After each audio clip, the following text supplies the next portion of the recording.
Good evening, everyone. We're back on the red carpet. Miranda Mantico's here. I'm here with Debbie, who is here in support of a special friend, and it's her first time at the show. Who is your friend that you're in support of, Debbie? Peggy Harris. And was Peggy a little bit nervous before coming today? Yes. And are you a little bit nervous for her, or are you excited? A little bit of both. I understand.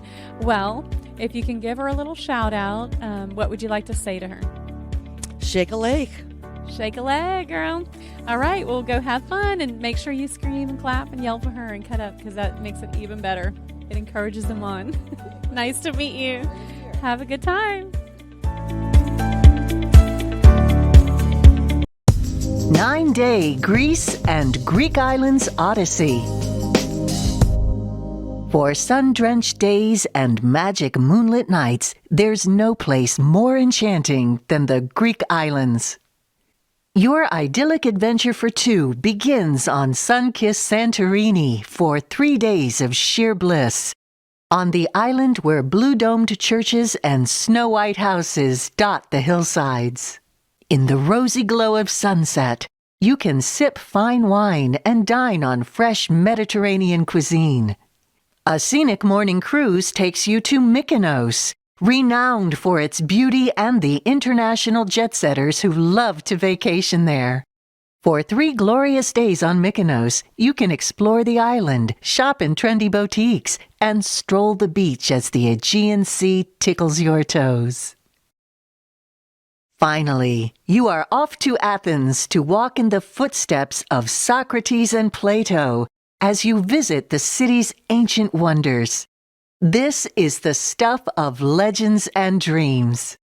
Your once-in-a-lifetime 9-day Greece and Greek Islands Odyssey includes round-trip air, luxurious accommodations with breakfast every day, your fascinating tour of Athens, and your treasured time on the islands everyone dreams of visiting.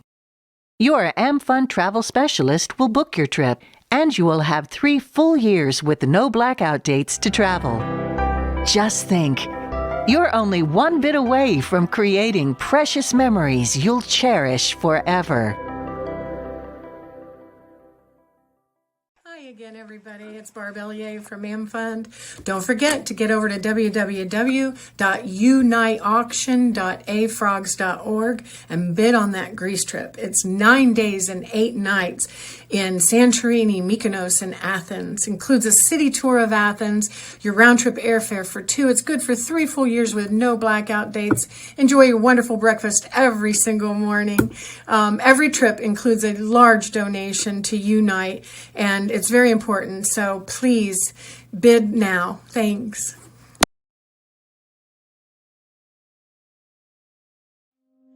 Hi, I'm Peggy Harris. This is my granddaughter, Sophie. This is Mason. My sister, Suzanne. My niece, Dawn. Deborah, our best friend that we grew up with all our life. And my daughter-in-law, Corinne. And my daughter, Shanae. I was diagnosed with stage 2 breast cancer in 2013. I had chemotherapy, a lumpectomy, and then I had 32 rounds of radiation. I would like to thank West Jefferson Cancer Center and Dr. Gould, Dr. Del Toro, all of the doctors that were there for me, Marie and all the nurses, and it was absolutely wonderful, wonderful care. I've been battling cancer for 7 years now. My sister's been by my side since day one, has brought me to every doctor's appointment, every chemo appointment and everything.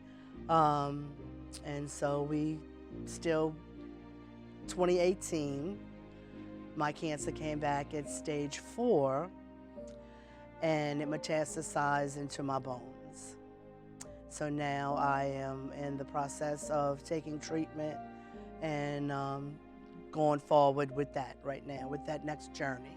I have had a lot of support. I had a couple of fundraisers where everyone has been there. My family and my friends are just awesome. They came to, like I said, the doctor's appointments, the chemo, sat with me, brought lunch to me. I have a girlfriend that came and wrote, I needed 4 ears instead of 2. She took notes and everything. She wasn't able to be here today. And, but it was amazing how people came and helped me that I didn't even know. And that came and, sent me cards. I received so many cards in the mail and just good wishes, and on Facebook, just, a lot of support from family and friends that came out from everywhere. And so I was really blessed to have everybody by my side. When I lost my hair, my nephew Joey, him and my daughter Shanae were there to shave my hair. And he wrote a beautiful poem, and Shanae wrote it to, she read it to me as he was shaving my hair. And that was really devastating, just to hear those clippers by your ears and everything. I've never had my hair shaved before or anything like that. So it was a really traumatic experience at the time. Other than that, I am a fighter. I am not giving up. I'm very positive. And like I said, with the support of my family, my little Sophie right here was born in 2013. So she has, been with her Nana. She and my grandkids are my life. I have 2 other grandchildren, Zachary and Jay. They couldn't make it today, but they are my world, and they are the ones that's keeping me moving forward every day. Now I'm going, because I moved on this side of the lake to Mandeville, I'm going to St. Tammany Parish Cancer Center in Covington.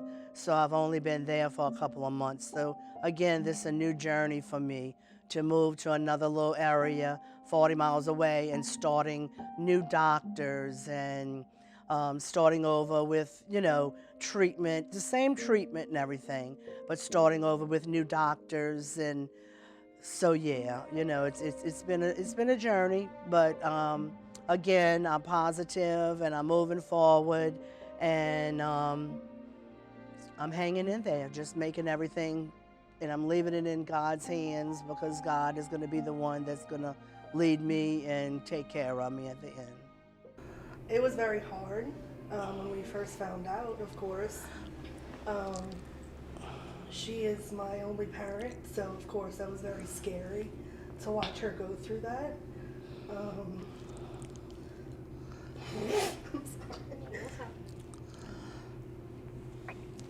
But it was very hard to watch her go through that. And I don't know, it was hard to watch her deal with that. All I want to say is Peggy has been the most positive person I have ever met in my entire life with cancer. She makes us laugh. She's a very strong person, and we with her the whole way. Stronger than me. And this is my story.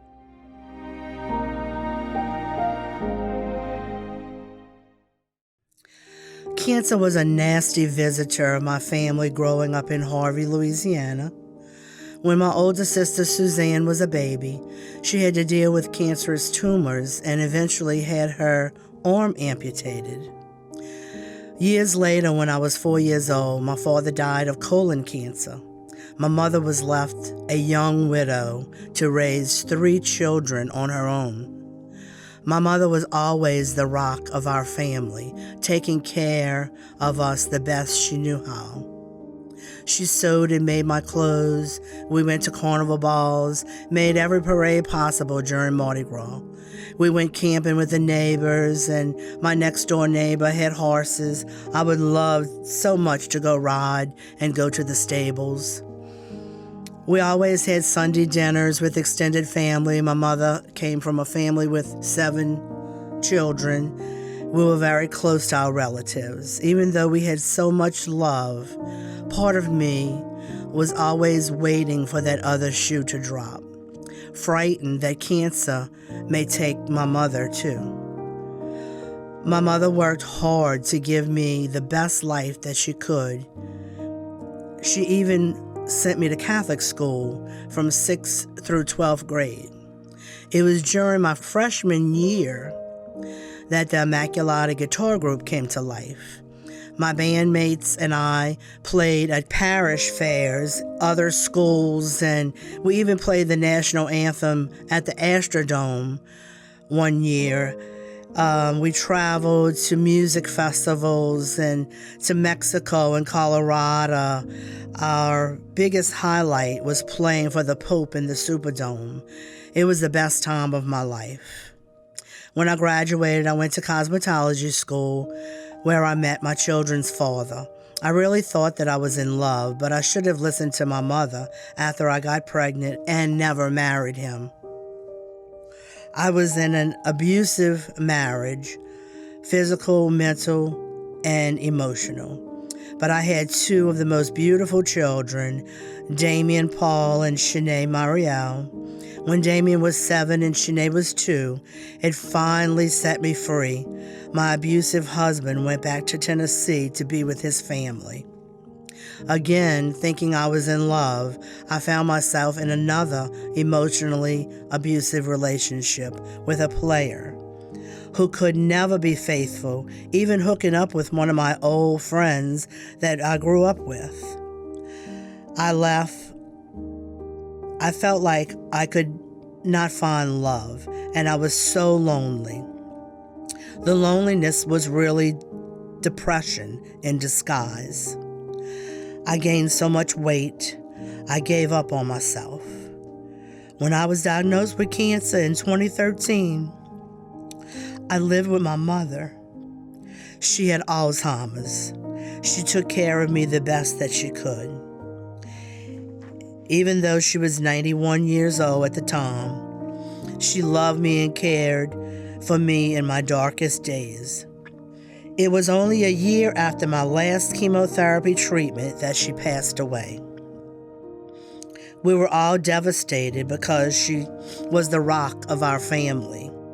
I was blessed to purchase our family home from my 2 siblings, grateful to have a little part of my mother to carry me through the hard times. Unfortunately, cancer struck again 5 years later, and I had no choice but to sell and move in with my son and his family. Again, my dreams were shattered. The cancer has torn me to pieces. I cried a lot. I got mad thinking how I lost my home that I loved so much. I was frustrated because I couldn't do a lot of physical things that I used to do because of the medication and the pain that I was in. I started to question God. Why am I unworthy of an easier life? But then I started to count my blessings. Even though I hit hard financial times, I was blessed with many other friends I call family. When the medical bills were piling up, I had 2 fundraisers in the past 7 years. People helped me so very much. Some I didn't even know. I was truly blessed and loved by so many. After all my trials and tough times, I still believe in the Lord. I also believe everything happens for a reason. You see, after my mom died, I realized that I am the rock of the family. My children, my grandchildren are my world. My sister's children, and so many. So whenever the depression demon strikes me and I feel lost, I remind myself that God has my back and has me setting an example to help others by picking up my head, dancing and singing real loud, and that every day and everybody is a blessing in my life.